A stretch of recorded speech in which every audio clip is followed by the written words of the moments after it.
Hello and welcome to the Superhero Hub. I'm Sam, I'm Matt. and today we're going to be reviewing Legends of Tomorrow.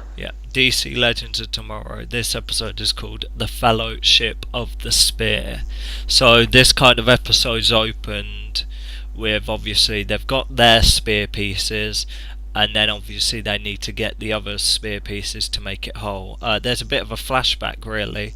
Well, flash forward, because it starts off with them in the trenches in France, 1916, and they've got the spear, it's glowing, and they're looking for something, so it kind of flashes back 72 hours or whatever, however many hours it was, and it's kind of, they end up going to the vanishing point. See, this is where kind of Rip Hunter's relevant as opposed to being the captain, whereas Sarah Lance isn't, because he knows stuff and it's just like, look, the place we've kind of got to look for him.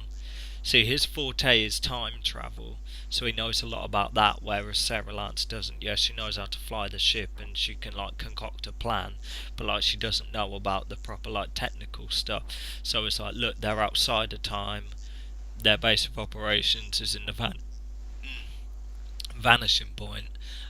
So they end up going there to get the last pieces of the spear, and like Firestorm turns a little obelisk where the pieces are into jelly beans, and it's like, oh, that's amazing. And then like Thawne's on his computer like doing whatever, and then it flashes up proximity alert, and then he's just looking at the computer like, no, they're not smart enough to do this. This can't be happening. So they get a piece of the spear and fly off, and he dashes out and does Yeah, I've got a bit. stupid. It was. I knew that, like I say, I knew we had to get to World War I, but I was pleasantly surprised by how quick they got that done. I thought they were going to drag the whole thing out for a while, especially when Mick was stood there staring. It's like, oh god, are we going to have like 3 scenes of them having this damn conversation? But no, they got it through pretty quickly. I don't really get what the jelly bean scene. It was alright. I don't really get what it is, but maybe that's gonna come back into play later. That new power in the season. Well, But that's kind of the transmutation thing. That's what they did with the meteorites in season one. But instead of like turning stuff into water, he just manages to turn it into jelly beans. It's like alchemy. You know what I mean? He can transmutate stuff into other stuff. So he turned whatever the obelisk was made out of into jelly beans, like he turned the meteorites in the first season into water. So okay, it was just like, oh, we've been working on this. I was like thinking, what? You ain't got anything else better to spend your time in on than like turning stuff into jelly beans? But it was just meant to be like a random thing, and it's just like, oh, just turn it into water. Save yourself some money on the effects. So yeah, they kind of get that together, put the spear together, and then there's kind of the looming, oh, it's going to try and tempt you. Obviously it's infinite power, and then like they're like, oh, we're going to destroy it, and then like Mick just happens to throw at it, and then like a message appears on it. yeah. I mean, if the Lord of the Rings references weren't hitting you on the head already, there it was. Well, it was one of them things where obviously because to destroy it they've got to have the message says, you know, that ultimately to destroy the spear you got to use the blood of Christ, because that's what empowered it. So they got to go look for the blood of Christ, but to find it, obviously there's one person who wrote a book about where it could be buried, and that happened to be J.R.R. Tolkien, not Tolkien, Tolkien. Yeah, So because I had no idea what the episode. If I knew what the title of the episode was, I probably would have known it already. But when when it was talked about how powerful this thing was, when Mick uses the fire, and then suddenly some like elvish looking writing all Latin, I guess it was, comes up. I'm like, oh my god, they're literally doing the One Ring. I like how much of a rip off thing you get, and then they bring up Tolkien. I thought, okay, I get it. It's going to be like an episode like they had with the George Lucas a while back, right? Where they went to get George Lucas. It's going to be the same thing. I had no idea Tolkien fought in World War One. apparently so. Okay. I mean, Hey, he survived. it would have been a bit on the random if he wasn't actually in it. So True. yeah, they kind of recruit him, and then there's a lot of like I think that they mention a lot of stuff that obviously um, kind of influence his writings, because they mention like, oh, we have to go to the middle of hell on earth, and it's just like, oh, knock out the hell on, and how's that working for you? And the fact you've got like going on about like they're on a quest to like destroy it, and then you had Nate with all the Batty references, and I mean elsewhere you kind of got Mick being kind of taunted by visions of Captain Cold, but obviously it turns out is real, because their plan was, you know, we're going to change it up, we're going to change strategy, what we're going to do is we're going to do it big, so let's go back and get Captain Cold before he dies and get him to kind of get in there. They telegraphed that too much for me. Like I knew he was real straight away, because they had not Merlin. Who am I thinking of? Damien Dark. Yeah, Damien Dark. They had Damien say to the Reverse Flash, "Oh, we need." He basically outright said, he didn't say exact words, but he basically outright said we need to recruit someone else. It's like, okay, and then suddenly Captain Cold pops up. It's like, okay, that's obvious. You've telegraphed that too much. They should have taken that line out. But there you go. Go on. Well, it's just one of them things. So, I mean, because there's always been the kind of in and ahhing, especially with the spear as well. What's going to happen? I mean, obviously, like, I think Mick reached for it at one point, and then you've got Amaya reaching for it and stuff like that. I mean, the temptation's there. I mean, even Sarah Lance didn't go for it, and that's the kind of one you'd be expecting to kind of go for it to bring back Laurel. I think I've moved away from that, though, because that, we talked about before, that got a bit frustrating last year. And I think now if you're going to put her in a position of captain, especially with Rip walking around on the ship, she's got to be pretty untouchable now. Yeah. So yeah, the kind of he's been haunted by that, whether to bring him back from the dead. It's interesting how much they told him, because how much the Legion of Doom obviously told Captain Cole, because obviously they took him before he died, before he was recruited by the Legends.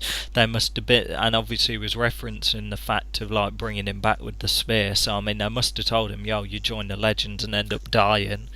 I think he mentioned that he knew that happened, which is interesting. They'd kind of pushed that angle, but yeah, there's a kind of loyalty thing that obviously, that when push comes to shove, Mick could be on Captain Cold's side. So they end up like dashing around. They've got Tolkien with them, blah blah blah. Get the blood of Christ, and then there's like the massive kind of, they're there with the spear. Or are they don't get the spear yet, do they? No, Mick ends up turning sides and going with them with the spear, and then the blood of Christ just happens to get shot, and they end up getting dashed away. So then it's like, oh, okay then. So I mean, Eobard's plan was to kind of, it's like, okay, it's not such a big deal, they've got the spear, now it's in one piece, we're not going to be scrabbling around getting like bit by bit, we just have to go there and get it. So yeah, Mick ends up joining the Legion of Doom with them, even though it's probably going to turn out to be like a kind of turncoat thing.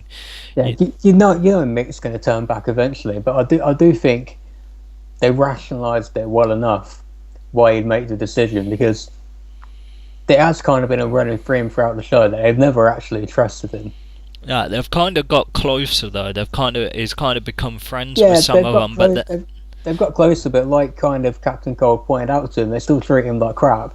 Yeah, it's like that friend. They treat him like that friend you have that no one else likes, and no one gets why you're friends with him. That they treat him like that, and eventually, if Captain Cold may be a douche, but at least he treats him with some form of respect. Yeah. Because when they kind of get back on the ship and they're kind of and ahhing, like Ray comes out and says, he's like, yo, how many of you actually trusted him, you know what I mean? Is it really a surprise he's gone and done this? And they're all kind of hanging their heads, you know what I mean? So, and then obviously they've got the spear at the end they're doing their weird. Barrowman's doing his little chant. He pops back in. Double bubble for Barrowman this week, isn't it? Yeah. So He got to sing and be the evil bad guy. he got to sing and chant at the same Yeah. time. Like, it's like, oh, we've got this book. It's the voice of God, and I swear it was like in Arabic. I swear he was talking like Arabic. I was like, what's this about? Why not? And then slowly his voice kind of changes into like a kind of the kind of interesting thing, and then there's a flash of light, and then it ends. So I think there's only like 2 episodes left now, 3 episodes left. So I mean, they've got the Spear of Destiny. Is it going to be a one wish kind of system? I guess because Eobard's obviously going to bring himself back to life. What's Malcolm Merlin gonna do? What's Damien Dark gonna do? What will Captain Cole do? And what will Mick Rory do? It's interesting because it's interesting to know what Mick's a pretty simple guy. I think he'd just bring back. I imagine he'd just bring back Captain Cold. Yeah, but Captain Cold's I get that, but it's like. I mean, he is already there, isn't he? But Mick's always talked about his life. He liked a simple life where he's a bad guy, he gets to shoot people, kind of thing. So what he would want, I don't know. And really, I do think he's going to hand the spear back to the legends in the end. So I don't think it matters. With Merlin, he's a different one. He's a difficult one to clock as well. Like, what does he want? Will he bring back his kid? Does he want to make his other kid love him? Does he want to be Ra's al Ghul again? I don't know. Does he want his hand back? I mean, probably what it'll be is Eobard will get Zoom off his back, and then he'll end up just dashing off with it. Something like that, or maybe there'll be like 2 people will get to use it, and then before they kind of get to like everyone else, something will happen, so only 2 people get stuff. Because I mean, now the kind of blood of Christ's been destroyed, it's like even if the legends do get the spear, what are they going to do with it? I don't know. Break it up, I guess. Or not that worked out before. Yeah. I find it. I was kind of surprised they did a religious thing. They went down a religious route. I thought that was pretty interesting, but I'm glad they kind of addressed the Christ thing in terms of you can't go back into his timeline of Jesus. Yeah, it's kind of something. Doctor Who's kind of touched on something similar down the year as well. It's just like you can't go to certain places and do certain things. Yeah. So it's like you can't interfere, because that's what I was thinking. I was like, oh, are they actually going to go back to Jesus? And then I was thinking, well, no. Jesus is pretty speculative, because in my head it's like, I mean, yeah, maybe he exists, but all this stuff didn't happen. So like, I'm thinking there's no way they can go back there, because it'd be like, because you can't really mess with that sort of stuff. I mean, are they going to go there and he turns out to just be like a normal guy, or do they go back there and he turns out to have powers? And it's going to be like, right, especially in an episode where you did that transfiguration thing, right, with the jelly beans. You could think, okay, is that how Jesus made the water into wine, kind of thing? It's like, you know what I mean? It's like, where are you going with this angle with the religion things? I think they did. Yeah. They did what they wanted, I guess, as good as you can, like touch on it, but don't really go into it. Yeah, they explained it away, because that would have been a pretty because you're either going to confirm Jesus is real or you're going to denounce Jesus is real. So it's like, what are you kind of going for? I'd say that covers all the points, unless there's anything we missed. No, I think that's pretty much it. Let's talk numbers.